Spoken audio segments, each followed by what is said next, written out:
Hello friends, स्वागत करता हूं मैं अपने YouTube channel AK learning academy में। तो फ्रेंड्स, आज मैं लाया हूं आपके लिए रसायन विज्ञान में यूपी बोर्ड एग्जाम में पूछे जाने वाले इंपॉर्टेंट क्वेश्चन। इसलिए वीडियो को पूरा वॉच करना। देखिए, रसायन विज्ञान का हमारा पहला चैप्टर है ठोस अवस्था। और इस ठोस अवस्था से क्या मालूम किया गया है वो मैं आज आपको बताने वाला हूँ। देखिए, सबसे पहले इस चैप्टर से तो आपको पहले क्या, आपको सीसीपी जालक की संकुलन क्षमता कैसे ज्ञात की जाती है, इस टॉपिक को आप जरूर पढ़ना, क्योंकि ये बहुत बार बोर्ड एग्जाम में मालूम किया गया है। साथ ही साथ सीसीपी जालक और एचसीपी जालक में क्या भिन्नता होती है, इसको आप जरूर तैयार करना। देखिए, अगला क्या है, फ्रेंकेल दोष और शॉर्टकी दोष उदाहरण सहित। मतलब फ्रेंकेल दोष और शॉर्टकी दोष क्या है, आप उदाहरण सहित इसको याद करें। ये भी बहुत अधिक बार मालूम किया गया है। देखिए, अगला है हमारा षटकोणीय निबिड़ संकुलन एवं घन्य निबिड़ संकुलन में विभेद, मतलब अंतर कैसे करते हैं, यह भी आपको पता होना चाहिए। साथ ही क्या है, क्रिस्टल जालक एवं एकक कोष्टिका में कैसे विभेद किया जाता है, ये आपको ज्ञात करना आना चाहिए, आपको जरूर याद करना है। ये भी काफी बार मालूम किया गया है। और साथ ही साथ देखिए, आंकिक के लिए क्या है, आपको इकाई सेलों की संख्या ज्ञात करना आना चाहिए आंकिक में पहले चैप्टर से। सही है। और साथ ही साथ आपको घनत्व भी ज्ञात करना आना चाहिए कि ये जो सीसीपी जालक हैं या एचसीपी जालक हैं, इनमें कोई कंपाउंड्स दिया गया हो, उसका घनत्व कैसे ज्ञात करते हैं, इकाई सेलों की संख्या कैसे ज्ञात करती है। तो पहले चैप्टर से आपको ये सब कुछ तैयार करना है, जो हर बार board exam, UP board exam में मालूम किया जाता है। देखिए दोस्तों, दूसरा चैप्टर है हमारा बिलियन। और बिलियन से क्या क्या मालूम किया गया है यूपी बोर्ड एग्जाम में। एक तो आपको समपरासारी बिलियन की परिभाषा उदाहरण सहित याद होनी चाहिए। ये आपको एक टॉपिक याद तैयार करना है बोर्ड एग्जाम के लिए। साथ ही साथ आपको नॉर्मलता एवं मोलरता क्या है, इसकी परिभाषाएं क्या है, इनके बीच में संबंध क्या है, और साथ ही साथ इन पर आधारित आंकिक प्रश्न आपको करने आने चाहिए। ये टॉपिक भी आपको अच्छे से तैयार करना है। साथ ही साथ देखिए, अगला टॉपिक है हमारा राउल्ट का वाष्प दाब अवनमन नियम। ये राउल्ट का आपको वाष्प दाब अवनमन नियम भी याद करना है। ये भी काफी बार मालूम किया गया है। साथ ही साथ देखिए, आंकिक आपको कैसे करने हैं, और मोलल उन्नयन स्थिरांक कैसे ज्ञात किया जाता है।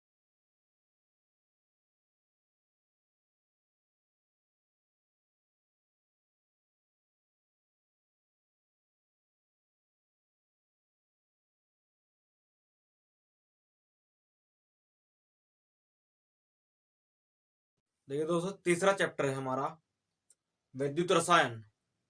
और इस चैप्टर से क्या इंपॉर्टेंट क्वेश्चन मालूम किए गए हैं। देखिए, एक तो आपको नेनर्स्ट समीकरण क्या है, इसको कैसे प्राप्त किया जाता है, ये आप इसको अच्छे से तैयार कर लेना है। अगला है हमारा कोलराउस का नियम। और इस कोलराउस के नियम के आधार पर दुर्बल विद्युत अपघट्य के वियोजन की कोटि कैसे ज्ञात की जाती है, इस टॉपिक को भी आप जरूर तैयार करेंगे। सही है। देखिए, अगला एक और, हर बार इस चैप्टर से इस प्रकार का न्यूमेरिकल मालूम किया जा रहा है। मतलब क्या, सेल का ईएमएफ इलेक्ट्रोमैग्नेटिक फोर्स ज्ञात कैसे किया जाता है, मतलब विद्युत वाहक बल को कैसे ज्ञात किया जाता है। और देखिए, मैंने एग्जाम्पल लिया है, कैसा सवाल देते हैं।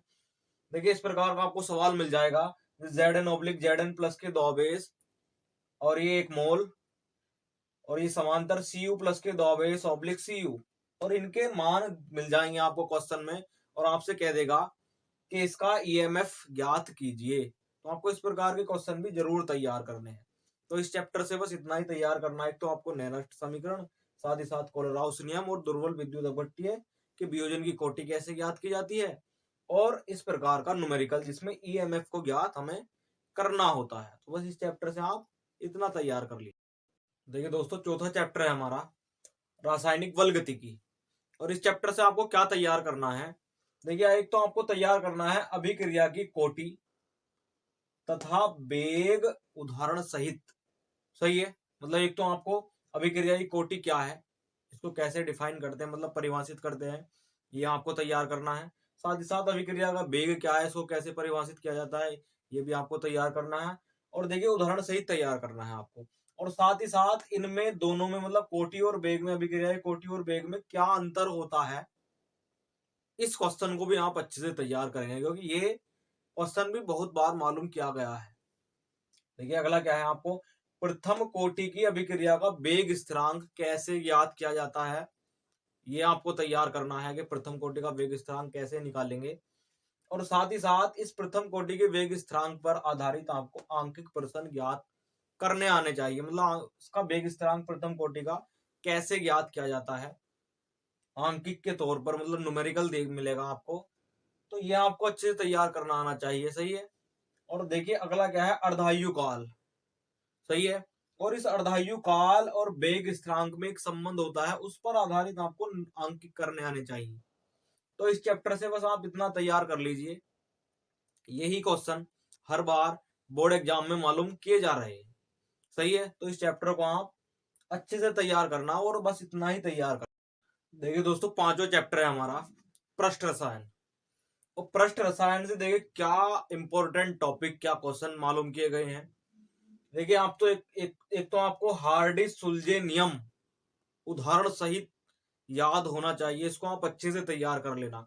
ये हर बार बोर्ड एग्जाम में मालूम किया जा रहा है। सही है। साथ ही साथ आपको तैयार करना है इस चैप्टर से द्रव स्नेही और द्रव विरोधी कोलाइड। ये भी आपको उदाहरण सहित तैयार करने हैं कि द्रव स्नेही और द्रव विरोधी कोलाइड क्या होते हैं, इनको कैसे डिफाइन किया जाता है, और ये इनके उदाहरण क्या है, ये आपको अच्छे से तैयार करना है। और देखिए कुछ टिप्पणियां मालूम की जाती हैं, वो कौन कौन सी है। एक तो आपको ब्राउनी गति पे, सही है, कि ब्राउनी गति क्या है, इसको आप तैयार करेंगे। साथ ही साथ क्या टिंडल प्रभाव क्या है, इसको भी आप तैयार करेंगे। और देखिए उससे अगला क्या हमारा वैद्युत कण संचलन, ये क्या है, टॉपिक क्या है, वैद्युत कण संचलन क्या है, इसको आप अच्छे से तैयार करना, ये भी काफी बार मालूम किया गया है। साथ ही साथ क्या स्कंदन, स्कंदन क्या होता है, इसको आप अच्छे से तैयार करें। और देखिए पांचवा क्या है हमारा अपोहन, अपोहन क्या होता है, इसको भी आप अच्छे से तैयार करें। सही है। मतलब ये टिप्पणियां हर बार बोर्ड एग्जाम में मालूम की जा रही हैं, तो आप इन टिप्पणियों को अच्छे से तैयार कर लेना। सही है। और इस चैप्टर से आपको ये टॉपिक जरूर तैयार करने हैं, ये हर बार बोर्ड एग्जाम में मालूम किए जा रहे हैं। सही है। देखिए दोस्तों हमारा अगला चैप्टर है छठा, पी ब्लॉक के तत्व। और पी ब्लॉक में वर्ग 15, 16, 17 और 18 आते हैं। सही है। यदि आप इस वर्ग के, देखिए पहला क्वेश्चन क्या है कि ये जो हमारे वर्ग हैं, इन वर्गों के तत्वों का एक तो आपको इलेक्ट्रॉनिक विन्यास कैसे बनाया जाता है, ये आपको अच्छे से तैयार कर लेना है। साथ ही साथ इनका परमाणु आकार, आयनन एंथैल्पी, विद्युत ऋणात्मकता किस प्रकार परिवर्तित होती है, ये भी आपको टिप्पणी, मतलब एक पूरी विवेचना है, इसको अच्छे से तैयार कर लेना है पी ब्लॉक के तत्व में। अब देखिए इस चैप्टर से और अगला क्या इंपॉर्टेंट क्वेश्चन है, क्या अधिक बार मालूम किया गया है। देखिए अगला है हमारा हेबर विधि द्वारा अमोनिया का निर्माण किस प्रकार किया जाता है। हेबर विधि द्वारा अमोनिया का निर्माण किस प्रकार किया जाता है, ये आपको अच्छे से तैयार करना है। साथ ही साथ देखिए अगला क्या है, ऑस्टवाल्ड विधि द्वारा नाइट्रिक अम्ल कैसे बनाया जाता है, ये भी आपको अच्छे से तैयार करना है। और साथ ही साथ देखिए इसकी नाइट्रिक अम्ल की कॉपर तथा फास्फोरस से क्रिया कैसे होती है, मतलब कैसे क्रिया करता है कॉपर और फास्फोरस से। सही है। तो आपको ये भी अच्छे से तैयार करना है। अब देखिए अगला हमारा क्वेश्चन क्या है कि डीकन विधि द्वारा क्लोरीन का निर्माण कैसे किया जाता है, इस प्रयोगशाला विधि को आप अच्छे से तैयार करें। और साथ ही साथ देखिए ये क्लोरीन ठंडे व तनु NaOH से कैसे क्रिया करता है, गर्म व सांद्र NaOH से कैसे क्रिया करता है, सल्फर डाइऑक्साइड के जलीय विलयन से कैसे क्रिया करता है, जल के साथ में कैसे क्रिया करता है। और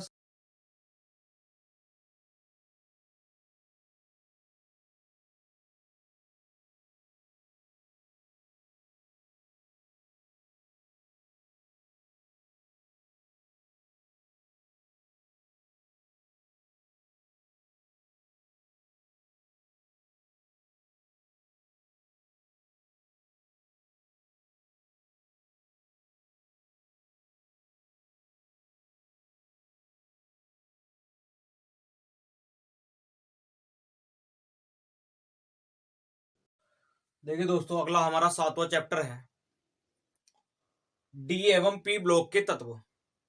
इस चैप्टर से आपको क्या तैयार करना है, देखिए एक तो आपको संक्रमण धातुओं मतलब डी ब्लॉक के जो तत्व है हमारे, उनका इलेक्ट्रॉनिक विन्यास और इन तत्वों का परिरक्षण प्रभाव क्या होता है, ये भी आपको तैयार करना है। और साथ ही साथ इन तत्वों के गुणधर्म, गुणधर्म में देखिए इनका चुंबकीय अनुचुंबकीय प्रभाव, आवर्त सारणी में जो ये उत्प्रेरक का गुण प्रदर्शित करते हैं, ऐसे ही इनके भी जितने गुण हैं, इन गुणों को भी आपको तैयार करना है इस ब्लॉक के तत्व को। सही है, तो ये अपने आप में एक बड़ा क्वेश्चन है, आप इसको अच्छे से तैयार करना। साथ ही साथ देखिए एफ ब्लॉक में लेंथेनाइड, सही है, एक्टेनाइड भी होते हैं, लेकिन एक्टेनाइड आपके 30% जो आपका कोर्स ऑफ हुआ है उस कोर्स में काटे गए हैं, इसलिए आपको बस लेंथेनाइड जो एफ ब्लॉक के तत्व हैं, इनका इलेक्ट्रॉनिक विन्यास और ये कैसी ऑक्सीकरण अवस्था प्रदर्शित करते हैं, ये भी आपको अच्छे से तैयार करना। और साथ ही साथ इनके गुणधर्म भी आपको अच्छे से तैयार करने हैं। सही है, मतलब एफ ब्लॉक के लिए आपको ये इसका इलेक्ट्रॉनिक विन्यास कैसे बनाया जाता है, ये तत्व क्या है, और साथ ही साथ ये कैसी ऑक्सीकरण अवस्था प्रदर्शित करते हैं, और इनका गुणधर्म आपको अच्छे से तैयार करना है। और देखिए इसी का लेंथेनाइड आंकुचन या इसी को संकुचन भी लिख के आ जाता है कभी कभी, तो आपको ये भी अच्छे से तैयार करना है कि लेंथेनाइड आंकुचन क्या होता है, ये भी काफी बार मालूम किया गया है वो यूपी बोर्ड एग्जाम में। सही है, तो आप इस चैप्टर से बस आप इतना तैयार कर लें, यही क्वेश्चन हर बार बोर्ड एग्जाम में मालूम किए जा रहे हैं। देखिए दोस्तों अगला चैप्टर है हमारा 8वां, उपसह संयोजन यौगिक। देखिए इस चैप्टर से आपको क्या तैयार करना है, एक तो आपको उपसह संयोजन संख्या क्या है, मतलब कैसे डिफाइन की गई है, इसको आप अच्छे से तैयार करना। साथ ही साथ देखिए दूसरा क्वेश्चन हमारा संकर यौगिकों या उपसह संयोजन यौगिकों के बर्नर के सिद्धांत की विवेचना, मतलब बर्नर ने इन यौगिकों के बारे में क्या सिद्धांत दिया है, क्या विवेचना की है, आप उसको अच्छे से तैयार करना। साथ ही देखिए अगला हमारा क्वेश्चन क्या है, उपसह संयोजन यौगिकों में संयोजकता बंध सिद्धांत मतलब बीवीटी बैलेंसिंग बॉन्ड थ्योरी की जो अवधारणा है, आप उसको अच्छे से तैयार करना, ये क्वेश्चन भी काफी बार मालूम किया गया है। और साथ ही साथ देखिए दोस्तों क्या आईयूपीएसी नाम, संकुल यौगिकों का आईयूपीएसी नाम, देखिए कुछ मैंने जो बार बार मालूम किए गए हैं उनको लिख दिया है, 10-11 है, आप इनको इनके नाम कैसे लिखे गए हैं ये आप अच्छे से तैयार कर लेना। देखिए मैंने कुछ लिख रखे हैं, ये 11 है कंप्लीटली। सही है, ये संकुल यौगिक जितने भी हमारे 11 इनका नाम आईयूपीएसी कैसे लिखा जाता है, तो आप इनको अच्छे से तैयार कर लेना। इस चैप्टर से बस आपको इतना ही तैयार करना जो हर बार मालूम किया जा रहा है। देखिए दोस्तों अगला चैप्टर है हमारा 9वां, हेलो एल्केन्स तथा हेलो एरीन्स। सही है, तो इस चैप्टर से देखो आपको क्या तैयार करना है, क्या इंपॉर्टेंट टॉपिक है। एक तो आपने तैयार करना है प्रयोगशाला में क्लोरोबेंजीन बनाने की विधि, इसको प्रयोगशाला में कैसे बनाया जाता है, इसको आपने अच्छे से तैयार कर लेना। और साथ ही साथ ये क्लोरोबेंजीन इनके साथ में मतलब ये जो दिए गए हैं कैसे रिएक्शंस करता है, सबसे पहले देखिए क्या H2SO4 की उपस्थिति में HNO3 मतलब हमारा जो नाइट्रिक अम्ल है उससे कैसे रिएक्शन करता है क्लोरोबेंजीन। साथ ही साथ क्या AlCl3 की उपस्थिति में CH3Cl से कैसे रिएक्शन होती है, और Cu2O की उपस्थिति में NH3 से। सही है, तो आपने इसकी क्लोरोबेंजीन की ये रिएक्शन भी अच्छे से तैयार कर लेनी है जो हर बार मालूम की जा रही है। और साथ ही साथ देखिए क्या है कि इस क्लोरोबेंजीन का नाइट्रीकरण कैसे किया जाता है, हेलोजनीकरण कैसे किया जाता है, और साथ ही साथ सल्फोनीकरण भी कैसे किया जाता है, ये भी आपको अच्छे से तैयार कर लेना है। सही है, अब देखिए अगला क्या है हमारा बुर्ज फीडिंग अभिक्रिया क्या है, इसको भी आपने अच्छे से तैयार कर लेना है। और साथ ही साथ देखिए क्या हेलो एल्केनो को बनाने की विधियां। सही है, 2-3 विधियां आपको तैयार कर लेनी है कि हेलो एल्केन्स को कैसे बनाया जाता है। तो इस चैप्टर से आपने इतना ही तैयार करना है, ये टॉपिक हर बार मतलब ये प्रयोगशाला में क्लोरोबेंजीन कैसे बनाई जाती है और इनके साथ में कैसे रिएक्शन करती है, ये काफी बार मालूम किया गया है और ये टॉपिक भी मालूम किए गए हैं, तो आप इनको अच्छे से तैयार कर लेना। देखिए दोस्तों, अगला हमारा चैप्टर है 10वां, एल्कोहल, फिनोल एवं ईथर। इस चैप्टर से क्या बहुत अधिक बार मालूम किया गया है। देखिए क्या है, पहला आपका विलियमसन संश्लेषण विधि द्वारा ईथर कैसे प्राप्त किया जाता है, इसको आपने अच्छे से तैयार करना है। सही है। साथ ही साथ देखिए दूसरा क्या हमारा, प्राथमिक, द्वितीयक एवं तृतीयक एल्कोहलों को विभेद करने वाला परीक्षण। मतलब इसको ऐसे भी मालूम किया जाता है कि ल्यूकास परीक्षण द्वारा प्राथमिक, द्वितीयक एवं तृतीयक एल्कोहलों में विभेद कीजिए। तो इसलिए आपको एक ये परीक्षण भी याद करना है अच्छे से। सही है। देखिए अगला क्या है हमारा, एल्कोहल के विरचन की दो विधियां। एल्कोहल के विरचन की दो विधियां आपको तैयार करनी है कि किन दो विधियों द्वारा एल्कोहल को बनाया जाता है। और ये एल्कोहल CH3COOH, CH3COCl और देखिए क्या HX, एक्स देखिए हेलोजन को दर्शाता है और हेलोजन के अंतर्गत Cl, Br और I आते हैं। और साथ ही साथ क्या I2 से ये एल्कोहल, मतलब इन सब से कैसे क्रियाएं करता है, अभिक्रियाएं करता है, इसको आपने अच्छे से तैयार कर लेना है। सही है। देखिए अगला क्या है हमारा, फिनोल बनाने की दो विधियां और साथ ही साथ फिनोल में OH समूह को दर्शाने वाले समीकरण के हमें दर्शाना कि फिनोल में सिंगल बॉन्ड OH समूह उपस्थित होता है। आपको इसको समीकरण देके समझाना है।